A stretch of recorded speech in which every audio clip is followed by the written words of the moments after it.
Heart એસોસિએશનમાં એ લોકો શું કહે છે કે સિંગ તેલમાં MUFA મોનો અનસેચ્યુરેટેડ ફેટી એસિડ્સની માત્રા વધારે હોય છે, જે ગુડ કોલેસ્ટ્રોલ કહેવાય, કે જે આપણા શરીરની નળીઓમાં જે બ્લોકેજ થયું હોય ને કોલેસ્ટ્રોલથી એ ઘટાડે છે. પછી સિંગ તેલમાં સેચ્યુરેટેડ ફેટની માત્રા લો હોય છે, જે બેડ કોલેસ્ટ્રોલ કહેવાય, જે બ્લોકેજ કરે છે આ બધી નળીઓમાં, અને એટલે જ સિંગ તેલ આપણા સ્વાસ્થ્ય માટે સારું હોય છે.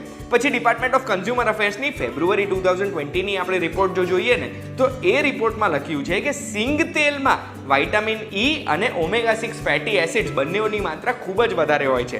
એટલે બેસિકલી આપણને એટલું તો ખબર પડી ગઈ કે સિંગ તેલ આપણા સ્વાસ્થ્ય આપણે અહીંયા જે ઘાણાની અંદર તેલ કઢાવવા આવ્યા છે એ ખેડૂત હારે જ વાત કરીએ અને એનો અભિપ્રાય જાણીએ.